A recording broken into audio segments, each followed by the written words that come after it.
Hello everyone, Assalamu alaikum. This is Bachchu Munshi. You are watching my YouTube channel BM Engineering Solution. Dear students, আজকে আমাদের ক্লাসের বিষয়বস্তু হলো transformer. ওকে, আমি চিন্তা করেছি ট্রান্সফরমারের উপরে ধারাবাহিকভাবে কিছু ক্লাস নেব। মানে ক্লাসগুলো পর্ব পর্ব করে আমি দিতে থাকবো আপলোড, যাতে একটা বিগিনার স্টুডেন্টস ট্রান্সফরমার সম্বন্ধে একদম স্বচ্ছ ধারণা পায়। ওকে, তো সবার প্রতি আমার একটা রিকোয়েস্ট, আপনারা যারা আমার চ্যানেলে নতুন তারা আরও ভিডিও পেতে আমার চ্যানেলটা অবশ্যই সাবস্ক্রাইব করবেন, প্লাস পাশে থাকা বেল আইকনটি প্রেস করে রাখবেন যাতে সবার আগে আমার ভিডিওটা আপনার কাছে পৌঁছে যায়। এবং যারা পুরাতন ইতিমধ্যে সাবস্ক্রাইব করেছেন তারা বেশি বেশি কমেন্টস করে জানাবেন, প্লাস বেশি বেশি শেয়ার করবেন ভিডিওটা কেমন লাগলো। ওকে, সো বেশি কথা না বাড়িয়ে আমি চলে যাচ্ছি আমার মূল টপিকে। আজকের টপিক হলো ট্রান্সফরমার। ট্রান্সফরমার বলতে কি, কেনই বা নাম হলো ট্রান্সফরমার এবং কাজ বা কিভাবে করে, টোটালি আজকে আলোচনা করব। ওকে, আজকে একদম ট্রান্সফরমার বেসিক থেকে শুরু করব আমরা। ট্রান্সফরমারের প্রথম পর্ব আজকে ক্লাস। ট্রান্সফরমার মূলত এটা আসছে ট্রান্সফার পাওয়ার থেকে। শব্দটা ট্রান্সফার পাওয়ার মানে পাওয়ার ট্রান্সফার করে। পাওয়ার ট্রান্সফার কোথা থেকে কোথায় করে এবং কিভাবে করে। ওকে, সো ডিয়ার স্টুডেন্টস, তোমরা দেখতে পাচ্ছ যে একটা ট্রান্সফরমারের চিত্র বলতে এখানে একটা এলিমিনেটেড কোরের উপরে কি করছি আমরা, কিছু কয়েল পেঁচিয়েছি। এই সাইডের কয়েলটা আমি ক্লকওয়াইজ বা ডানাবার্তে চিকন তার দিয়ে পেঁচিয়েছি, এইটা উল্টা দিক থেকে পেঁচিয়েছি। এটা একটু চিকন, কয়েল সংখ্যা বেশি, এটা একটু মোটা, কয়েল সংখ্যা কম। কেন, ধারাবাহিক আমি পর্যায়ক্রমে আসছি। তাহলে ট্রান্সফরমার নাম কি বললাম, যে পাওয়ার ট্রান্সফার। কোথা থেকে কোথায় পাওয়ার ট্রান্সফার করে। আমি এই ট্রান্সফরমারের দুটো সাইড, এটারে যদি আমি প্রাইমারি বলি আর এটা যদি আমি সেকেন্ডারি বলি, তাহলে পাওয়ারকে প্রাইমারি থেকে সেকেন্ডারিতে ট্রান্সফার করে। কিভাবে করে আমি যখন আসি, ট্রান্সফরমার কাকে বলে। ট্রান্সফরমার হচ্ছে একটি স্থির ডিভাইস বা স্ট্যাটিক ডিভাইস। এটা ইলেকট্রোস্ট্যাটিক ডিভাইস বা একটা স্থির ডিভাইস, যে ডিভাইস ফ্রিকোয়েন্সি এবং পাওয়ার স্থির রেখে কারেন্ট এবং ভোল্টেজ কম বেশি করে প্রাইমারি থেকে সেকেন্ডারিতে এনার্জি ট্রান্সফার করে অথবা পাওয়ার ট্রান্সফার করে, তাকে ট্রান্সফরমার বলে। ওকে, তাহলে কি কি স্থির রাখলো, ফ্রিকোয়েন্সি এবং পাওয়ার হালকা পরিবর্তন আসে, খুব একটা বেশি না, ফ্রিকোয়েন্সি স্থির থাকে, প্লাস ভোল্টেজ এবং কারেন্টকে কম বেশি করে। যদি ভোল্টেজ বেড়ে যায় তো কারেন্ট কমে যায়, যদি কারেন্ট কমে যায় তো ভোল্টেজ বেড়ে যায়।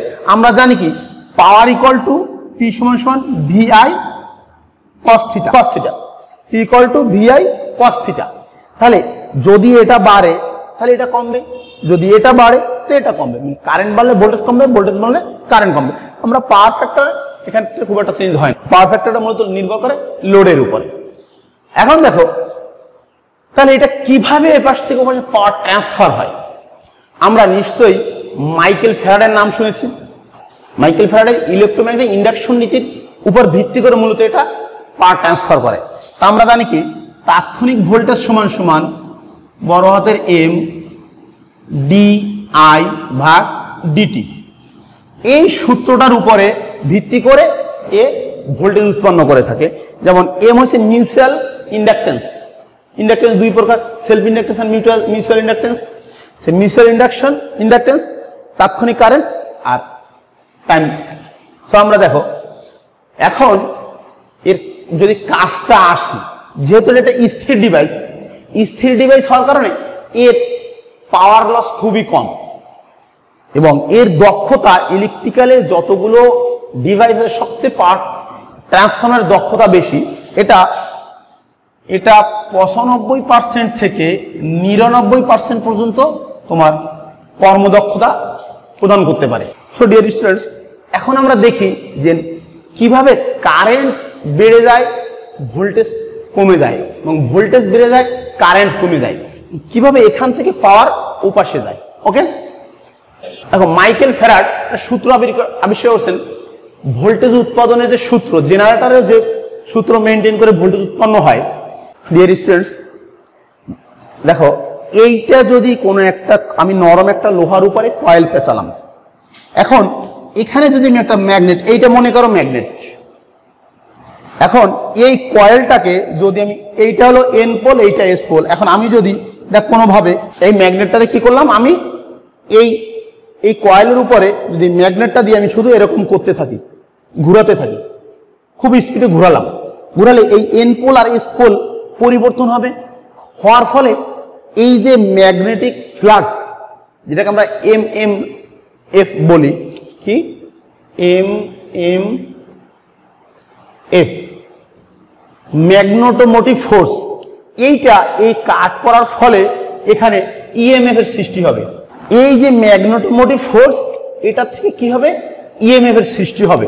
এটা মাইকেল ফ্যারাড উনি প্রমাণ করেছেন যে কোনো কয়েলকে পাশে কোনো পরিবাহী পদার্থ, শুধু কয়েল বলে পরিবাহী পদার্থ, অ্যালুমিনিয়াম, কপার, তামা, রূপা, যা হোক, সোনা, রূপা, তাহলে এটাকে যদি আমি কোনো চুম্বক, এটা মনে করি চুম্বক, যদি আমি এরকম ঘোরাতে থাকি এখানে এনে, তাহলে এই যে পোলের পরিবর্তন প্লাস ফ্লাক্সের পরিবর্তন হওয়ার কারণে এই ম্যাগনেটোমোটিভ ফোর্স এটাকে কাট করার ফলে ইলেকট্রোমোটিভ ফোর্সে রূপান্তরিত হবে, ইএমএফ হবে। ক্লিয়ার? তাহলে এখানে আমরা ভোল্টেজ পাবো। এখন এখানে যদি আমি একটা ভোল্টমিটার সংযোগ করি, তাহলে এই যে কয়েল কাট করবে, এই চুম্বক কাট করার ফলে কয়েলকে এখানে ভোল্টেজ উৎপন্ন হবে, যেটা আমি পাবো, সেটা কম হোক আর বেশি হোক। এখন এটা নির্ভর করে এখানে কি পরিমাণ চুম্বক আছে, চুম্বকত্ব যত বেশি হবে ভোল্টেজ তত বেশি হবে। আমি কত স্পিডে ঘুরাচ্ছি, যত বেশি ঘুরাবো তত বেশি ভোল্টেজ উৎপন্ন হবে। আমার কত বেশি কয়েল প্যাচ আছে, যত বেশি কয়েলের প্যাচ সংখ্যা থাকবে তত বেশি ভোল্টেজ উৎপন্ন হবে। ওকে, এর তিনটা শর্ত আমার মেনটেন করতে হবে। একটা হতে কোনো পরিবাহী পদার্থ, দুই নম্বর হতে একটা চুম্বক বা চৌম্বকীয় ফ্লাক্স বা চৌম্বকীয় বলরেখা, তিন নম্বরে হতে হবে পরিবাহী এবং চুম্বক ক্ষেত্রের মধ্যে পরিবর্তন হতে হবে বা আপেক্ষিক গতি থাকতে হবে, এদের ভিতরে সমন্বয় সূচক গতি থাকতে হবে। এই তিনটা জিনিস যদি, আবারও বলছি তিনটা জিনিস কি, এক নম্বরে পরিবাহী কোনো পদার্থ, দুই নম্বর চুম্বক বা চুম্বকীয় বলরেখা, তিন নম্বরে পরিবাহী এবং চুম্বক বলরেখার মধ্যে সমন্বয় সূচক গতি থাকতে হবে। এই তিনটা জিনিস যদি আমি বজায় রাখতে পারি তাহলে সেখানে ভোল্টেজ উৎপন্ন হবে। এর যে কোনো একটা মিস থাকলে বা অনুপস্থিত থাকলে সেখানে ভোল্টেজ উৎপন্ন সম্ভব না। তাহলে দেখো এই ট্রান্সফরমারের সেই নীতিটা অনুসরণ করে কিন্তু এখানে ভোল্টেজ উৎপন্ন হয়।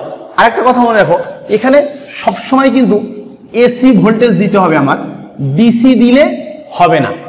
ডিসি ভোল্টেজ দিলে হবে না, কেন হবে না? ডিসি ভোল্টেজ দুজন থাকবে, একজন মার খেয়ে যাবে। ডিসি ভোল্টেজ আমার পরিবাহী আছে, চুম্বকীয় বলরেখা আছে, কিন্তু সেই পরিবর্তন নেই। ডিসিতে ওর কোনো পরিবর্তন না থাকার কারণে এখানে কোনো ভোল্টেজ উৎপন্ন হবে না। এই জন্য অবশ্যই ট্রান্সফরমার বেলায় এসি পাওয়ার ট্রান্সফার করতে পারে, ট্রান্সফরমার ডিসি পাওয়ার ট্রান্সফার করতে পারে না। এবারে আসি ভোল্টেজটা কিভাবে উৎপন্ন হয়। ওকে, কেন হয়, এইখানে ভোল্টেজটা অফিসে যায় কিভাবে, এটা আমরা শিখছি। দেখো আমি একটা এসি ওয়েভ নিলাম। সো ডিয়ার স্টুডেন্টস, এটা হলো পজিটিভ হাফ সাইকেল, এটা হলো কি নেগেটিভ হাফ সাইকেল।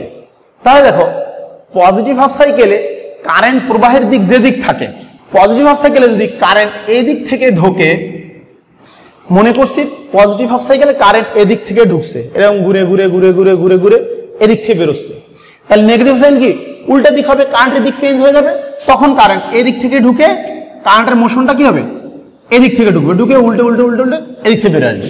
আমি 1 বাই 1 আসছি, মনে করছি পজিটিভ হাফ সাইকেলে কারেন্ট, পজিটিভ হাফ সাইকেল হিসাব করি আমি, কারেন্ট এদিক থেকে ঢুকছে, ঢুকে এরকম কারেন্ট ঘুরে ঘুরে আসতেছে। তাহলে আমরা জানি কি যেখানে কারেন্ট আছে সেখানে ফ্লাক্স আছে, এই ফ্লাক্সটা ফাই, কারেন্ট থাকলে সেখানে অবশ্যই ফ্লাক্স আছে।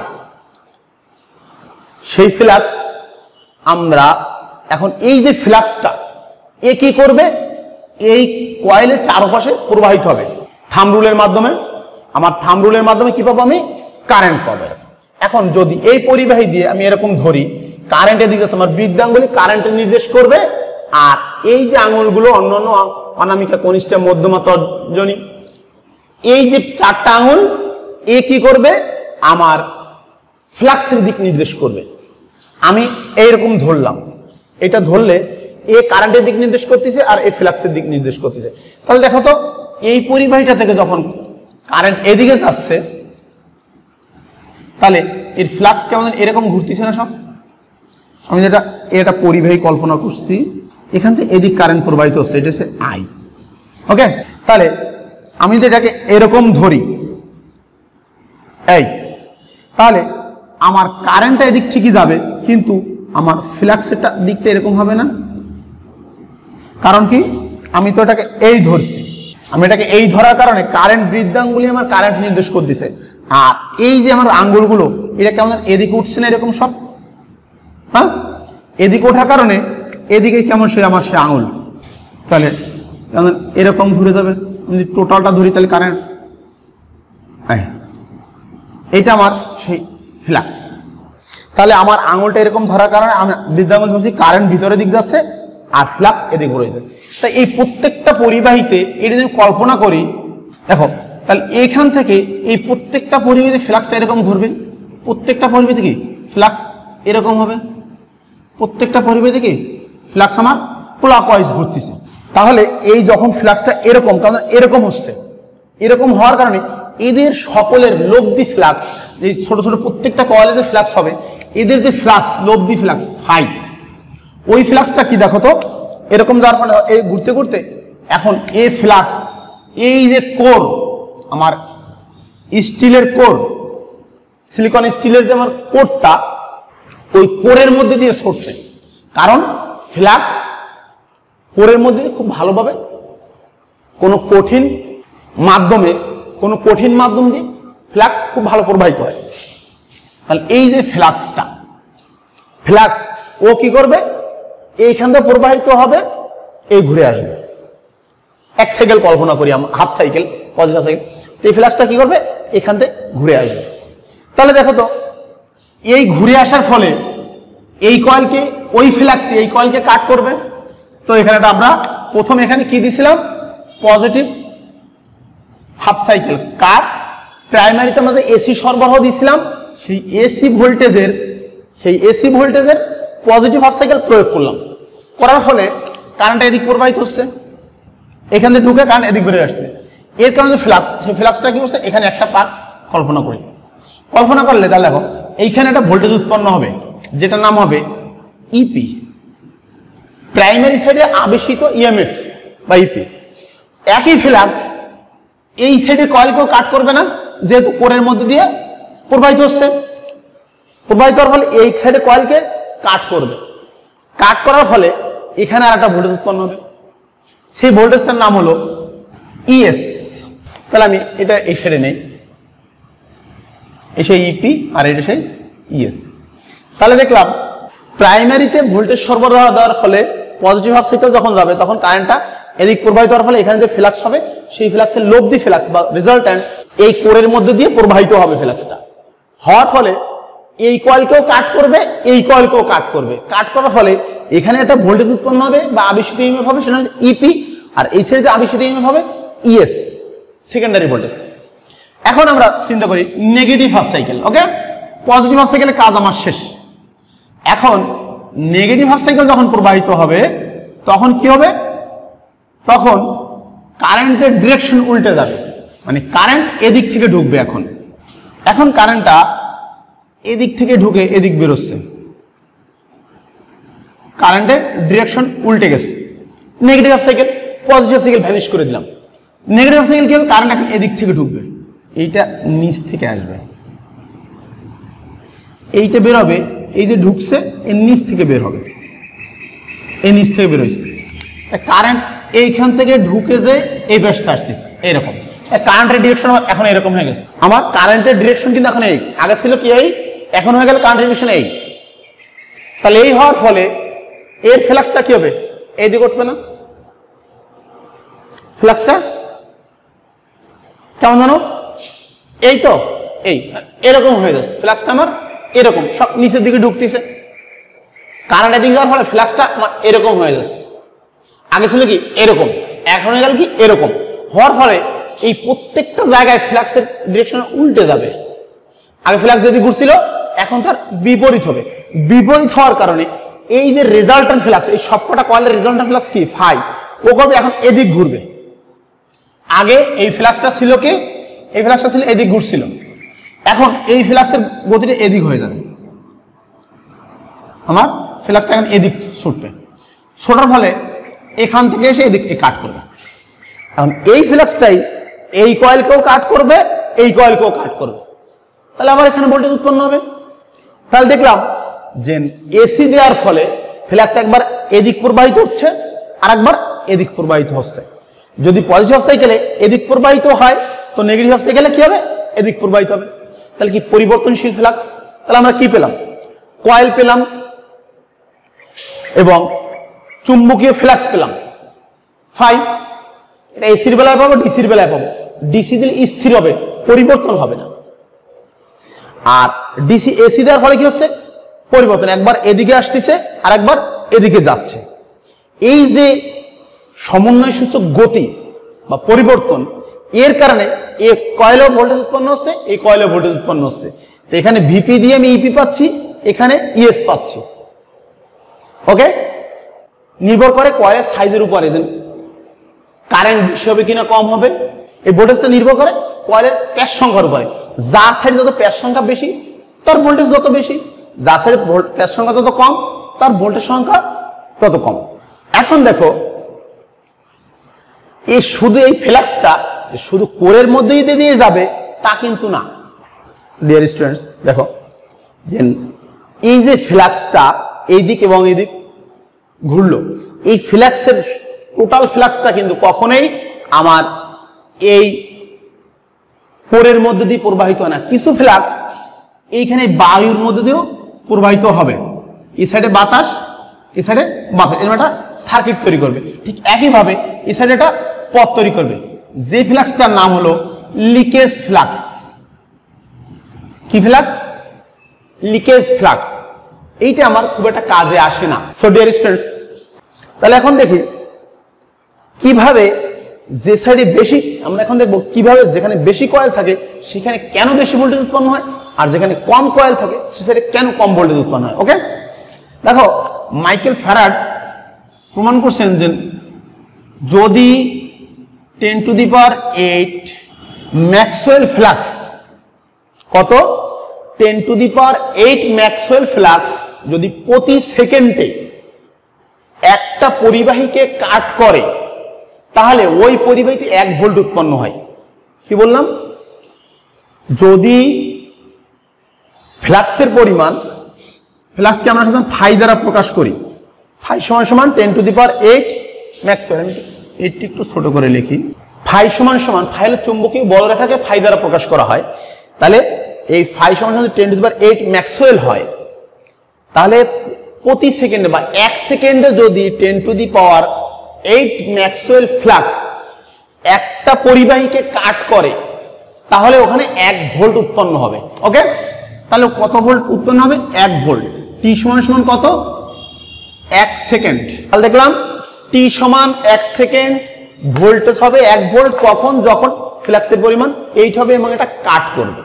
তাহলে যদি 10⁸ ম্যাক্সওয়েল ফ্লাক্স 1 সেকেন্ডে দুটো পরিবাহীকে কাট করে 2 ভোল্ট, 3টাকে কাট করে 3 ভোল্ট, 4টা কাট করে 4 ভোল্ট। তাহলে এভাবে যত পরিবাহী সংখ্যা বাড়বে তত ভোল্টেজের পরিমাণ বাড়বে। তাহলে আমরা বুঝতে পারলাম যে সাইডে পরিবাহী সংখ্যা যত বেশি তার ভোল্টেজ তত বেশি, যে সাইডে পরিবাহী সংখ্যা তত কম তার ভোল্টেজ তত কম। ওকে, তাহলে আবার আসুক, পরিবাহী বেশি থাকলে ভোল্টেজ বেশি হয়, এটা আমরা বুঝতে পারলাম। পরিবাহী কম থাকলে ভোল্টেজ কম হয়। তো কারেন্ট কম বেশি হয় কিভাবে? দেখো, যে সাইডে পরিবাহী সংখ্যা বেশি সে সাইডে পরিবাহী মানে আকারটা গঠনটা চিকন তার দেওয়া হয়, আর যে সাইডে পরিবাহী সংখ্যা কম সে সাইডে কি করা হয়? পরিবাহীটা মোটা দেওয়া হয়। তা আমরা জানি কি চিকন তারের রেজিস্ট্যান্স কি বেশি, তা চিকন তারের যখন রেজিস্ট্যান্স বেশি হবে স্বাভাবিকভাবে কি কারেন্টের পরিমাণ কমে যাবে। আর যে সাইডে প্যাচ সংখ্যা বা পরিবাহী সংখ্যা কম থাকে সেখানে তারটা একটু মোটা থাকে। মোটা থাকার ফলে কি হয়? এখানে রেজিস্ট্যান্স কম থাকে। রেজিস্ট্যান্স কম থাকার ফলে কি হচ্ছে? আমার কারেন্টের পরিমাণ বেড়ে যাচ্ছে। ওকে, সো বুঝলাম যে এইখানে ভোল্টেজের পরিমাণ বেশি আর এই সাইডে কারেন্টের পরিমাণ বেশি, এখানে কারেন্ট বেশি আর এখানে ভোল্টেজ আমার বেশি। তাহলে এটা কি হলো? Step down. কেন? আমি যদি এইটাকে প্রাইমারি সাইড ধরি আর এইটাকে সেকেন্ডারি সাইড ধরি, তাহলে এটা হলো প্রাইমারি সাইড, এটা সেকেন্ডারি সাইড। এই সাইডে ভোল্টেজ বেশি আর এই সাইডে ভোল্টেজ কম, তাই যে সাইডে ভোল্টেজ বেশি সেটাকে আমরা হাই সাইড বলতে পারি, যেটা ভোল্টেজ বেশি সেটা হাই সাইড, যেটা ভোল্টেজ কম সেটা লো সাইড। তাই যদি এই অবস্থায় প্রাইমারি সাইডে ভোল্টেজ বেশি থাকে, সেকেন্ডারি সাইডে ভোল্টেজ কম থাকে, তাহলে স্টেপ ডাউন। ওকে, আর যদি কোনো কারণে কখন এটা উল্টে দেয়, এই ট্রান্সফরমার উল্টে সংযোগ দেবো, এইখানে সরবরাহ দেবো, এই সাইড থেকে লোড দেবো, তাহলে এটা স্টেপ আপ হয়ে যাবে। মানে এখানে ভোল্টেজ কম দিলে বেশি ভোল্টেজ পাবো, যত গুণ প্যাচ সংখ্যা বেশি তত গুণ ভোল্টেজ সংখ্যা, ভোল্টেজের পরিমাণও বেশি হবে। এখন দেখো তাহলে আমরা কি পেলাম? দেখলাম যে এইখানে আমি যখন এসি সরবরাহ দেব, যখন আমি এখানে এসি সরবরাহ দেব, তাহলে এই ফ্লাক্স পরিবর্তন ফলে এখানে আমরা এসি একটা ভোল্টেজ পাবো। এখানে যদি বেশি দেই, কয়েল সংখ্যা বেশি, এখানে কয়েল সংখ্যা কম হবে, কম পাবো। এবং এটা জানলাম যে এখানে কয়েল চিকন, রেজিস্ট্যান্স বেশি, তো কারেন্ট কম, কয়েল মোটা তো রেজিস্ট্যান্স কম, কারেন্ট বেশি। তাহলে এখানে আমি ভোল্টেজ পাবো কম কিন্তু কারেন্ট পাবো কি বেশি। এখন আমরা জানি কি পি সমান ভিআই কস থিটা, তাহলে এখানে পি সমান ভিআই কস থিটা, এখানেও সেই P equal to VI cos theta. তাহলে দেখো যে পাওয়ারটা আমি এই সাইডে দিছিলাম তার ভোল্টেজের পরিমাণ বেশি ছিল, কারেন্টের পরিমাণ কম ছিল। আর এই সাইডে কি হলো? ভোল্টেজের পরিমাণ কম, কারেন্টের পরিমাণ বেশি। মনে করো আমি 100 ভোল্টেজ দিছি, এই সাইডে ভোল্টেজ পরিমাণ কত? 100, কারেন্টের পরিমাণ হলো 10 আর কস থিটা হয়েছে 0.8, কস থিটার মান ধরলাম 0.8। তাহলে এই দুটো গুণ করলে আসে কত? 800 ওয়াট। ওকে, আমি যে পাওয়ারটা এই সাইডে দিছিলাম তার কারেন্ট প্লাস ভোল্টেজ এবং কস থিটা গুণ করলে 800 ওয়াট আসছে। তাহলে এই সাইডে দেখি, এই সাইডে যদি মনে করো আমার এখানে মনে কাছে 100 পেজ, 100 এর পেজ সংখ্যা আছে আমার 100, আর এখানে ধরে নিলাম আছে 10 পেজ। এই সাইডে পেজ সংখ্যা আমি ধরছি 100 আর এই সাইডে পেজ সংখ্যা ধরছি 10, যাই থাকুক না আমি ধরে নিচ্ছি। তাহলে এখানে যদি 100 পেজে 100 ভোল্টেজ হয়, এখানে কি 10 পেজে কত ভোল্টেজ হবে? 10 ভোল্ট। তাহলে আমার ভোল্টেজ সংখ্যা হলো কি 10। 100 পেজে যদি আমার 10 এম্পিয়ার কারেন্ট থাকে, তাহলে এখানে 10 পেজে কি হবে? আমার 100 এম্পিয়ার কারেন্ট হবে। তাহলে বুঝলাম যে এখানে 100 voltage 10 ampere current, power factor এপাশ ওপাশ সেম ধরছি। তাহলে এখানে আমার কারেন্টের পরিমাণ, এখানে ভোল্টেজ, আমার এখানে ভোল্টেজের পরিমাণ ছিল হলো 10 আর কারেন্টের পরিমাণ হলো কি 100 এম্পিয়ার। ওকে, এখানে ভোল্টেজের পরিমাণ আমার ছিল কত? 100 ভোল্ট আর কারেন্টের পরিমাণ হলো 10 এম্পিয়ার, তাই এদের পাওয়ার গুণ হলো 800 ওয়াট। এখানে তাহলে কত হবে আমার? 100 এম্পিয়ার গুণ সেই 0.8 যোগ করলে হয় কত? সেই দেখো 800 ওয়াট। ক্লিয়ার? তাহলে আমরা দেখলাম যে একটা ট্রান্সফরমারের মাধ্যমে যে পাওয়ার দিয়ে ইনপুটে আউটপুটে বা প্রাইমারিতে আমরা যে পাওয়ার দেই, সেকেন্ডারিতে সেই পাওয়ারই আমরা পাই। তা পরিবর্তন হলো কি? পরিবর্তন হলো এর ভোল্টেজ 100 ছিল, এখানে এসে ভোল্টেজ 10 হয়ে গেছে। এর কারেন্ট 10 ছিল, ওখানে যে কারেন্ট কি হলো 100 হয়ে গেল। তাহলে এটা করার উদ্দেশ্য কি? ফ্রিকোয়েন্সি কিন্তু সেম আছে, ঠিক আছে? এর দেখো এর ইলেকট্রিক্যালি কিন্তু কোনো কানেকশন নেই। কি কানেকশন আছে? এই কয়েল এবং এই কয়েলের মধ্যে কানেকশনটা কি? ম্যাগনেটিক্যালি কানেকশন, এর কোনো ইলেকট্রিক্যালি কানেকশন নেই। তাহলে আমরা আরো ভালোভাবে যদি বলতে পারি, ট্রান্সফরমার এমন একটি ডিভাইস যে কোনো প্রকার বৈদ্যুতিক সংযোগ ছাড়া পাওয়ার এবং ফ্রিকোয়েন্সি স্থির রেখে কারেন্ট এবং ভোল্টেজকে কম বেশি করে প্রাইমারি থেকে সেকেন্ডারিতে পাওয়ার ট্রান্সফার করে, তাকে ট্রান্সফরমার বলে। সো ডিয়ার স্টুডেন্টস, আজকে বেশি আর লম্বা করছি না, কারণ আমরা পর্ব পর্ব করে টোটাল পাওয়ার ট্রান্সফরমার সম্বন্ধে টোটাল যতগুলো থিওরি দেওয়া যায় আমি ইনশাল্লাহ দেবো এবং প্র্যাকটিক্যালও দেবো। ওকে, সো তোমরা অবশ্যই আমার প্রত্যেকটা ভিডিও দেখবে এবং লাইক দিয়ে সাথে থাকবে। অবশ্যই কমেন্টস করে জানাবে কেমন লাগলো। আজকে আমি শুধু এইটুকু নিলাম। এরপরে ট্রান্সফরমার ইএমএফ এর সমীকরণ, ট্রান্সফরমারের নো লোড ভেক্টর, এরপরে ট্রান্সফরমার নো লোড থেকে ফুল লোডে গেলে ফ্লাক্সের কি পরিবর্তন আসে, কিভাবে আউটপুট থেকে কোর লস কপার লস বের করতে হয়, সব আমরা আলোচনা করবো পর্যায়ক্রমে। ওকে, সো আজকে ভিডিও এই পর্যন্তই। সবাই আমার জন্য দোয়া করবেন এবং বেশি বেশি আরো আপনাদের সামনে অনেক কিছু আলোচনা করতে পারি, এই জন্য সবাই দোয়া করবেন, প্লাস আমার চ্যানেলটা বেশি বেশি শেয়ার করবেন। ওকে, আল্লাহ হাফেজ, টাটা।